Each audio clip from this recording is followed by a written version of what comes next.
1984 de George Orwell, chapitre 2. Winston posait la main sur la poignée de la porte quand il s'aperçut qu'il avait laissé le journal ouvert sur la table. Appât Big Brother y était écrit de haut en bas, en lettres assez grandes pour être lisibles de la porte. C'était d'une stupidité inconcevable, mais il comprit que, même dans sa panique, il n'avait pas voulu, en fermant le livre alors que l'encre était humide, tacher le papier crémeux. Il retint sa respiration et ouvrit la porte. Instantanément, une chaude vague de soulagement le parcourut. Une femme incolore, aux cheveux en mèche, au visage ridé, et qui semblait accablée, se tenait devant la porte. « Oh, camarade, dit-elle d'une voix lugubre et géniarde, je pensais bien vous avoir entendu rentrer. Pourriez-vous jeter un coup d'œil sur notre évier? Il est bouché et... » C'était Madame Parsons, la femme d'un voisin de palier. Madame était un mot quelque peu désapprouvé par le parti. Normalement, on devait appeler tout le monde camarade, mais avec certaines femmes, on employait Madame instinctivement. C'était une femme d'environ 30 ans, mais qui paraissait beaucoup plus âgée. On avait l'impression que, dans les plis de son visage, il y avait de la poussière. Winston la suivit le long du palier. Ses besognes d'amateur, pour des réparations presque journalières, l'irritaient chaque fois. Les appartements du bloc de la Victoire étaient anciens. Ils avaient été construits en 1930 environ et tombés en morceaux. Le plâtre des plafonds et des murs s'écaillait continuellement, les conduites éclataient à chaque gelée dure, le toit crevait dès qu'il neigeait, le chauffage central marchait habituellement à basse pression quand, par économie, il n'était pas fermé tout à fait. Les réparations, sauf celles qu'on pouvait faire soi-même, devaient être autorisées par de lointains comités. Elles étaient sujettes à des retards de 2 ans, même s'il ne s'agissait que d'un carreau de fenêtre. Naturellement, si je viens, c'est que Tom n'est pas là, autrement, dit vaguement Madame Parsons. L'appartement des Parsons était plus grand que celui de Winston. Il était médiocre d'une autre façon. Tout avait un air battu et piétiné, comme si l'endroit venait de recevoir la visite d'un grand et violent animal. Sur le parquet traînaient partout des instruments de jeu, des bâtons de hockey, des gants de boxe, un ballon de football crevé, un short à l'envers trempé de sueur. Il y avait sur la table un fouillis de plats sales et de cahiers écornés. Sur les murs, on voyait des bannières écarlates des espions de la Ligue de la Jeunesse et un portrait grandeur nature de Big Brother. Il y avait l'odeur habituelle de chou cuit, commune à toute la maison, mais qui était ici traversée par un relent de sueur plus accentué. Et cette sueur, on s'en apercevait dès la première bouffée, bien qu'il fût difficile d'expliquer comment, était la sueur d'une personne pour le moment absente. Dans une autre pièce, quelqu'un essayait, à l'aide d'un peigne et d'un bout de papier hygiénique, d'harmoniser son chant avec la musique militaire que continuait à émettre le télécran. « Ce sont les enfants, dit Madame Parsons en jetant un regard à moitié craintif vers la porte. Ils ne sont pas sortis aujourd'hui et, naturellement... » Elle avait l'habitude de s'arrêter au milieu de ses phrases. L'évier de la cuisine était rempli, presque jusqu'au bord, d'une eau verdâtre et sale qui sentait plus que jamais le chou. Winston s'agenouilla et examina le joint du tuyau. Il détestait se servir de ses mains, il détestait se baisser, ce qui pouvait le faire tousser. Madame Parsons regardait, impuissante. Naturellement, dit-elle, si Tom était là, il aurait réparé cela tout de suite. Il aime ce genre de travaux. Il est tellement adroit de ses mains, Tom. Parsons était un collègue de Winston au ministère de la Vérité. C'était un homme grassouillet mais actif, d'une stupidité paralysante, un monceau d'enthousiasme imbécile, un de ces esclaves dévots qui ne mettent rien en question et sur qui, plus que sur la police de la pensée, reposait la stabilité du parti. À 35 ans, il venait contre sa volonté d'être évincé de la Ligue de la Jeunesse, et avant d'obtenir le grade qui lui avait ouvert l'accès de cette ligue, il s'était arrangé pour passer parmi les espions une année de plus que le voulait l'âge réglementaire. Au ministère, il occupait un poste subalterne où l'intelligence n'était pas nécessaire, mais il était, par ailleurs, une figure directrice du comité des sports et de tous les autres comités organisateurs de randonnées en commun, de manifestations spontanées, de campagnes pour l'économie et, généralement, d'activités volontaires. Il pouvait, entre 2 bouffées de sa pipe, vous faire savoir avec une fierté tranquille que pendant ces 4 dernières années, il s'était montré chaque soir au centre communautaire. Une accablante odeur de sueur, inconscient témoignage de l'ardeur qu'il déployait, le suivait partout et, même, demeurait derrière lui alors qu'il était parti. « Avez-vous une clé anglaise » demanda Winston, qui tournait et retournait l'écrou sur le joint. « Une clé anglaise » répéta Madame Parsons immédiatement devenue amorphe. « Je ne sais pas. Bien sûr. Peut-être que les enfants... » Il y eut un piétinement de souliers et les enfants entrèrent au pas de charge dans le living room, en soufflant sur le peigne. Madame Parsons apporta la clé anglaise. Winston fit couler l'eau et enleva avec dégoût le tortillon de cheveux qui avait bouché le tuyau. Il se nettoya les doigts comme il put sous l'eau froide du robinet et retourna dans l'autre pièce. « Oh les mains » hurla une voix sauvage. Un garçon de 9 ans, beau, l'air pas commode, s'était brusquement relevé de derrière la table et le menaçait de son jouet, un pistolet automatique. Sa sœur, de 2 ans plus jeune environ, faisait le même geste avec un bout de bois. Ils étaient tous deux revêtus du short bleu, de la chemise grise et du foulard rouge qui composait l'uniforme des espions. Winston leva les mains au-dessus de sa tête, mais l'attitude du garçon était à ce point malveillante qu'il en éprouvait un malaise et le sentiment que ce n'était pas tout à fait un jeu. « Vous êtes un traître !» hurla le garçon. « Vous trahissez par la pensée. Vous êtes un espion eurasien. Je vais vous fusiller, vous vaporiser, vous envoyer dans les mines de sel. » Les deux enfants se mirent soudain à sauter autour de lui et à crier « Traître! Criminel de la pensée !» La petite fille imitait tous les mouvements de son frère. C'était légèrement effrayant. Cela ressemblait à des gambades de petits tigres qui bientôt grandiraient et deviendraient des mangeurs d'hommes. Il y avait comme une férocité calculée dans l'œil du garçon, un désir tout à fait évident de frapper Winston des mains et des pieds, et la conscience d'être presque assez grand pour le faire. C'était une chance pour Winston que le pistolet ne fût pas un vrai pistolet. Les yeux de Madame Parsons voltigèrent nerveusement de Winston aux enfants et inversement. Winston, dans la lumière plus vive du living room, remarqua avec intérêt qu'elle avait véritablement de la poussière dans les plis de son visage. « Ils sont si bruyants, dit-elle.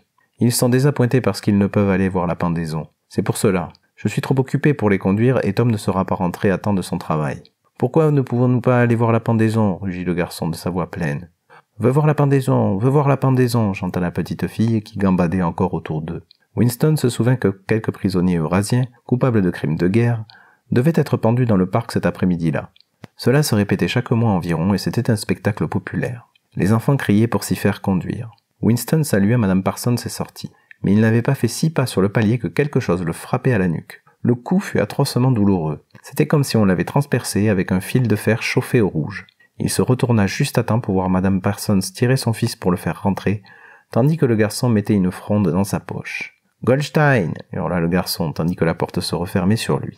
Mais ce qui frappa le plus Winston, ce fut l'expression de frayeur impuissante du visage grisâtre de la femme. De retour dans son appartement, il passa rapidement devant l'écran et se rassit devant la table, tout en se frottant le cou. La musique du télécran s'était tue. Elle était remplacée par une voix coupante et militaire qui disait, avec une sorte de plaisir brutal, une description de la nouvelle forteresse flottante qui venait d'être ancrée entre la terre de glace et les îles Féroé. Cette pauvre femme, pensa Winston, doit vivre dans la terreur de ses enfants. Dans 1 an ou 2, ils surveilleront nuit et jour chez elle les symptômes de non-orthodoxie. Presque tous les enfants étaient maintenant horribles. Le pire, c'est qu'avec des organisations telles que celle des espions, ils étaient systématiquement transformés en ingouvernables petits sauvages. Pourtant, cela ne produisait chez eux aucune tendance à se révolter contre la discipline du parti. Au contraire, ils adoraient le parti et tout ce qui s'y rapportait. Les chansons, les processions, les bannières, les randonnées en bande, les exercices avec des fusils factices, l'aboiement des slogans, le culte de Big Brother. C'était pour eux comme un jeu magnifique. Toute leur férocité était extériorisée contre les ennemis de l'État, contre les étrangers, les traîtres, les saboteurs, les criminels par la pensée. Il était presque normal que des gens de plus de 30 ans aient peur de leurs propres enfants. Et ils avaient raison. Il se passait en effet rarement une semaine sans qu'un paragraphe du Times ne relatât comment un petit mouchard quelconque, enfant héros disait-on, avait, en écoutant aux portes, entendu une remarque compromettante et dénoncé ses parents à la police de la pensée. La brûlure causée par le projectile s'était éteinte. Winston prit sa plume sans entrain. Il se demandait s'il trouverait quelque chose de plus à écrire dans son journal. Tout d'un coup, sa pensée se reporta vers O'Brien. Il y avait longtemps, combien de temps? 7 ans peut-être. Il avait rêvé qu'il traversait une salle où il faisait noir comme dans un four. Quelqu'un, assis dans cette salle, avait dit alors que Winston passait devant lui. « Nous nous rencontrerons là où il n'y a pas de ténèbres. » Ce fut dit calmement, comme par hasard. C'était une constatation, non un ordre. Winston était sorti sans s'arrêter. Le curieux était qu'à ce moment, dans le rêve, les mots ne l'avaient pas beaucoup impressionné. C'est seulement plus tard, et par degrés, qu'ils avaient pris tout leur sens. Il ne pouvait maintenant se rappeler si c'était avant ou après ce rêve qu'il avait vu O'Brien pour la première fois. Il ne pouvait non plus se rappeler à quel moment il avait identifié la voix comme étant celle d'O'Brien. L'identification en tout cas était faite. C'était O'Brien qui avait parlé dans l'obscurité. Winston n'avait jamais pu savoir avec certitude si O'Brien était un ami ou un ennemi. Même après le coup d'œil de ce matin, il était encore impossible de le savoir. Cela ne semblait pas d'ailleurs avoir une grande importance. Il y avait entre eux un lien basé sur la compréhension réciproque, qui était plus important que l'affection ou le rattachement à un même parti. « Nous nous rencontrerons là où il n'y a pas de ténèbres », avait dit O'Brien. Winston ne savait pas ce que cela signifiait, il savait seulement que, d'une façon ou d'une autre, cela se réaliserait. La voix du télécran se tut. Une sonnerie de clairon, claire et belle, flotta dans l'air stagnant. La voix grinçante reprit. « Attention, attention, je vous prie. Un télégramme vient d'arriver du front de Malabar. Nos forces ont remporté une brillante victoire dans le sud de l'Inde. Je suis autorisé à vous dire que cet engagement pourrait bien rapprocher le moment où la guerre prendra fin. Voici le télégramme. Cela présage une mauvaise nouvelle, pensa Winston. En effet, après une description réaliste de l'anéantissement de l'armée eurasienne et la proclamation du nombre stupéfiant de tués et de prisonniers, la voix annonça qu'à partir de la semaine suivante, la ration de chocolat serait réduite de 30 à 20 grammes. Winston éructa encore.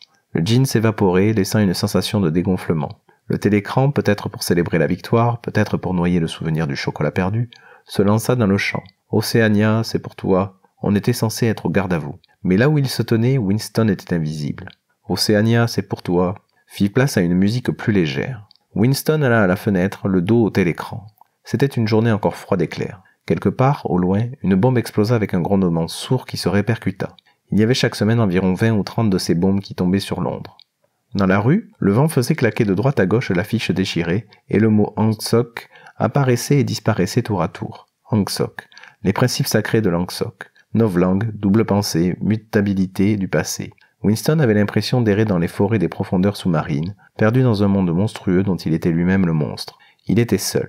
Le passé était mort, le futur inimaginable. Quelle certitude avait-il qu'une seule des créatures humaines actuellement vivantes pensait comme lui? Et comment savoir si la souveraineté du parti ne durerait pas éternellement? Comme une réponse, les 3 slogans inscrits sur la façade blanche du ministère de la Vérité lui revinrent à l'esprit. La guerre, c'est la paix. La liberté, c'est l'esclavage. L'ignorance, c'est la force. Il prit dans sa poche une pièce de 25 cents. Là aussi, en lettres minuscules et distinctes, les mêmes slogans étaient gravés. Sur l'autre face de la pièce, il y avait la tête de Big Brother dont les yeux, même là, vous poursuivaient. Sur les pièces de monnaie, sur les timbres, sur les livres, sur les bannières, sur les affiches, sur les paquets de cigarettes, partout. Toujours ces yeux qui vous observaient, cette voix qui vous enveloppait. Dans le sommeil ou la veille, au travail ou à table, au dedans ou au dehors, au bain ou au lit, pas d'évasion. Vous ne possédiez rien, en dehors des quelques centimètres cubes de votre crâne. Le soleil avait tourné et les myriades de fenêtres du ministère de la Vérité qui n'étaient plus éclairées par la lumière paraissaient sinistres comme les meurtrières d'une forteresse. Le cœur de Winston défaillit devant l'énorme construction pyramidale. Elle était trop puissante, on ne pourrait la prendre d'assaut. Un millier de bombes ne pourrait la battre. Winston se demanda de nouveau pour qui il écrivait son journal. Pour l'avenir? Pour le passé? Pour un âge qui pourrait n'être qu'imaginaire? Il avait devant lui la perspective, non de la mort, mais de l'anéantissement. Son journal serait réduit en cendres et lui-même en vapeur. Seule, la police de la pensée lirait ce qu'il aurait écrit avant de l'effacer de l'existence et de la mémoire. Comment pourrait-on faire appel au futur alors que pas une trace, pas même un mot anonyme griffonné sur un bout de papier, ne pouvait matériellement survivre? Le télécran sonna 14 heures. Winston devait partir dans 10 minutes. Il lui fallait être à son travail à 14h30. Curieusement, le carillon de l'heure parut lui communiquer un courage nouveau. C'était un fantôme solitaire qui exprimait une vérité que personne n'entendrait jamais. Mais aussi longtemps qu'il l'exprimerait, la continuité, par quelque obscur processus, ne serait pas brisée. Ce n'était pas en se faisant entendre, mais en conservant son équilibre que l'on portait plus loin l'héritage humain. Winston retourna à sa table, trempa sa plume et écrivit. Au futur ou au passé, au temps où la pensée est libre, où les hommes sont dissemblables mais ne sont pas solitaires, au temps où la vérité existe, où ce qui est fait ne peut être défait, de l'âge de l'uniformité, de l'âge de la solitude, de l'âge de Big Brochet, de l'âge de la double pensée, salut. Il réfléchit qu'il était déjà mort. Il lui apparut que c'était seulement lorsqu'il avait commencé à être capable de formuler ses idées qu'il avait fait le pas décisif. Les conséquences d'un acte sont incluses dans l'acte lui-même. Il écrivit « Le crime de pensée n'entraîne pas la mort. Le crime de pensée est la mort. » Maintenant qu'il s'était reconnu comme un mort, il devenait important de rester vivant aussi longtemps que possible. 2 doigts de sa main droite étaient tachés d'encre. C'était exactement le genre de détail qui pouvait vous trahir. Au ministère, quelques zélateurs du flirt subtil, une femme probablement, la petite femme rousse ou la fille brune du commissariat au roman, pourraient se demander pourquoi il avait écrit à l'heure du déjeuner, pourquoi il s'était servi d'une plume démodée, et surtout ce qu'il avait écrit, puis glisser une insinuation au service compétent. Winston alla dans la salle de bain et frotta soigneusement avec du savon l'encre de son doigt. Ce savon, brun foncé, était granuleux et râpait la peau comme du papier émeri. Il convenait donc parfaitement. Winston rangea ensuite le journal dans son tiroir. Il était absolument inutile de chercher à le cacher, mais Winston pourrait au moins savoir s'il était découvert ou non. Un cheveu au travers de l'extrémité des pages serait trop visible. Du bout de son doigt, il ramassa un grain de poussière blanchâtre qu'il pourrait reconnaître et le déposa sur un coin de la couverture. Le grain serait ainsi rejeté si le livre était déplacé.